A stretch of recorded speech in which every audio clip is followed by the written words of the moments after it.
Olá, meus seres! Eu espero que todos estejam muito bem aí desse lado.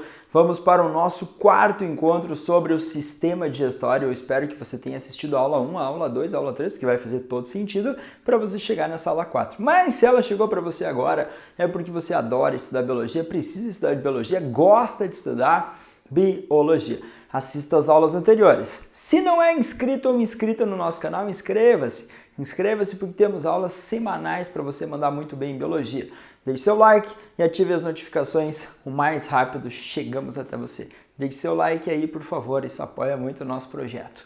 Nas aulas anteriores, alimento passou pela boca, depois faringe, depois esôfago, parou um tempinho no estômago, formou o bolo alimentar chamado quimo, aí foi para o duodeno, primeira porção do intestino delgado, jejuno íleo, recebeu secreções do número 9, que é o pâncreas. Aqui a gente pensa no pâncreas exócrino, secretando o suco pancreático. Recebeu secreções produzidas no 7, que era a bile. A bile foi produzida no 7, armazenada no 8, que era a vesícula biliar, e foi lançada aqui no duodeno. Tudo isso misturado, associado ao suco entérico produzido no próprio intestino delgado, formou o quilo, bolo alimentar do intestino delgado. Ele vai transitando aqui,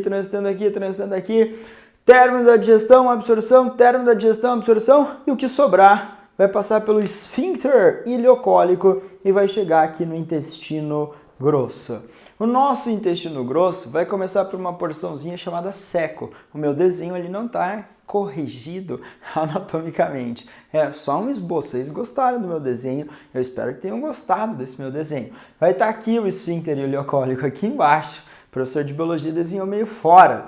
Mas você vai ter ele ali, você vai ter o seco, a bolsinha de fundo seco. Você vai ter o apêndice, um resquício aqui dessa estrutura que tem ali no seu interior células de defesa. Mas é possível viver sem esse apêndice, é um órgão vestigial, podemos ter mutações e pessoas nascendo sem apêndices vermiforme. Então a evolução está aí, ela está acontecendo, inclusive, óbvio, na nossa espécie, mutação e seleção natural, né? Vamos devagar para com essas ideias. Mas o nosso intestino grosso, anatomicamente, vai ser dividido em seco, bolsinha de fundo cego, que é a primeira porção do intestino, e o apêndice vermiforme. Anatomicamente aqui, nessa porção ao lado direito do nosso organismo. Aí nós temos o cólon. Cólon ascendente, faz essa porção aqui de subida. Cólon transverso, descendente, sigmoide, o reto e o canal anal, chegando no esfíncter conhecido como ânus. O esfíncter, anelzinho muscular, externo e interno. O externo a gente controla, você consegue movimentar, movimente aí o seu esfíncter anal. Você consegue fazer o controle desse esfíncter. Quando você tem esse controle, é óbvio, para a gente dar aquela seguradinha, esperar e aí sim, no momento adequado, fazer a nossa evacuação. Quando nós olhamos para esse trajeto aqui, o bolo alimentar dentro dessas estruturas vai ser chamado de bolo fecal ou simplesmente as nossas fezes.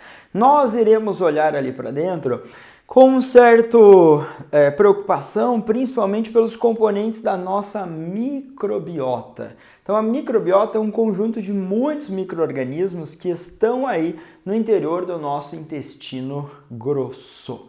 Nós teremos a produção e secreção de muco, muito muco ao redor dessa parede. Nós teremos a participação da microbiota e dos componentes ali, mantendo uma capacidade de absorção de água, de sais, vitaminas e, obviamente, a formação do bolo fecal, ou simplesmente as nossas fezes. Os micro-organismos que estão ali, principalmente as bactérias, têm papéis importantes. Desde a influência na mobilidade ou motilidade gastrointestinal, com a produção e liberação de gases, garantindo uma competição com micro-organismos patogênicos, ou seja, micro-organismos que fazem mal, sejam bactérias, vírus, protozoários, vermes ou outros seres, e também a produção de substâncias como vitaminas K ou filoquinona, vitaminas como a tiamina ou B1, riboflavina ou B2 e outras substâncias que podem ser produzidas por essas bactérias que estão ali e compõem a nossa microbiota. Muitos autores vão pesquisar esse eixo também do nosso intestino com a capacidade de produção de substâncias precursoras de neurotransmissores e influenciar no funcionamento do nosso sistema nervoso. A serotonina é um neurotransmissor muito importante para o funcionamento do sistema nervoso e precursores sintetizados por bactérias que vivem aí no nosso intestino. Então nós teremos a ação, a produção desses precursores. Nós teremos várias pesquisas biológicas hoje. Nós teremos transplante de fezes. Se você olhar para isso, você vai falar, cara, meio estranho isso. Mas alguns hospitais, inclusive no nosso país, fazem isso. Uma substituição dessa microbiota. Uma lavagem, uma coleta de uma microbiota saudável, de pessoas saudáveis, uma separação, depois uma introdução dessa microbiota na região intestinal, para que essas bactérias do bem façam o seu papel adequado e amenizem doenças, problemas que as pessoas podem desenvolver no intestino grosso. Muitos casos de cânceres nos intestinos e o intestino grosso aí tem, infelizmente, uma preocupação muito grande nos índices dessa doença. Então a gente tem uma preocupação. A nossa hidratação vai influenciar na atividade, a ingestão de fibras, origem vegetal. Por mais que a gente não consiga fazer a digestão das fibras de celulose, elas são essenciais para a retenção de água, para essa motilidade na região do intestino, vai aumentar a secreção ainda da bile, vai aumentar a eliminação de colesterol. Então você tem que ter uma dieta com fibras regulares na sua alimentação para fazer esse intestino funcionar bem. O intestino funcionando bem, o restante do organismo também vai funcionar cada vez melhor. Então é essencial para nós essa atividade. Agora, quem está pensando em Enem, vestibulares, a prova pode pensar, óbvio, nessa participação da microbiota. Geralmente benefício para os participantes. E esses benefícios são esses. Em relação à produção de substâncias, podem as bactérias liberar determinados fatores para degradar ou digerir substâncias que não foram digeridos e auxiliar ainda depois dessa quebra a absorção. Mas lembre-se que o intestino delgado foi a principal estrutura que absorveu água, sais e nutrientes. Okay? Aqui tem essa absorção. A água, no próprio estômago, a gente já tem essa absorção de água. Agora, aqui embaixo, o intestino delgado é o principal. Ok. Esse conteúdo que continuou aqui, saiu do intestino delgado, foi para o intestino grosso, ele está numa fase líquida. E ao longo desses cólons, do seco, cólon ascendente, transverso, descendente, ele vai saindo de líquido, vai ficando semipastoso, pastoso, até chegar na região do reto, duro e sólido. E aí a gente tem o reflexo da defecação, para a gente, receber um sinalzinho e fazer a nossa evacuação, ou seja, eliminar esse bolo fecal. Então nós teríamos essa participação e essa importância do nosso intestino grosso. Basicamente, na absorção de água, sais, vitaminas, e formação desse bolo fecal. E a contribuição muito, mas muito importante da nossa microbiota para muitas funções biológicas. Inclusive também para sinalizar para o nosso sistema imune trabalhar melhor. Então você tem inúmeras funções para essa microbiota. Para encerrar, eu gostaria de lembrar o controle da nossa digestão.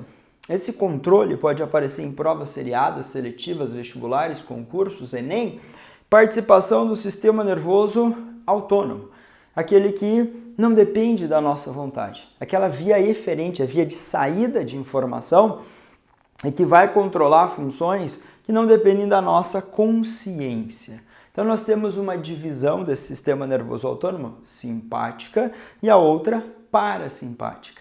A divisão simpática vai liberar um neurotransmissor chamado noradrenalina ou norepinefrina.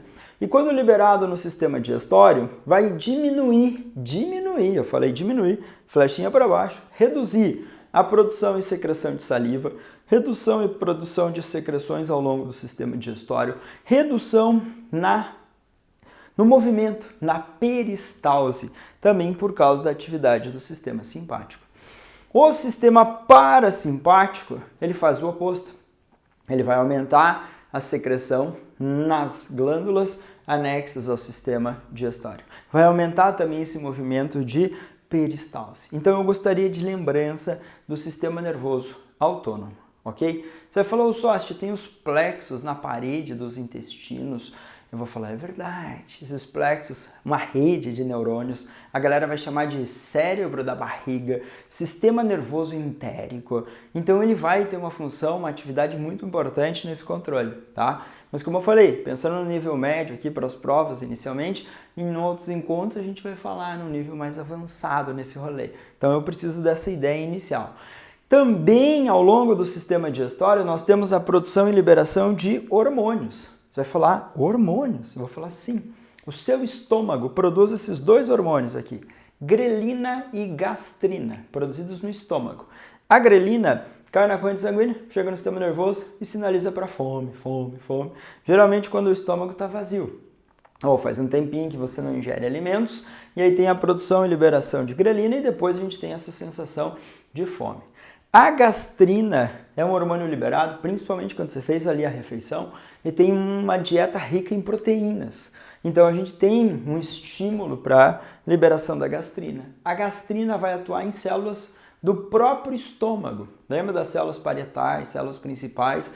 Vão ter a secreção ali e a gente vai ter uma liberação de substâncias. O papel principal da gastrina é promover o aumento da secreção do HCl, então tornar mais ácido essa regiãozinha. Então nós temos esse papel, gastrina e grelina, hormônios produzidos no nosso estômago.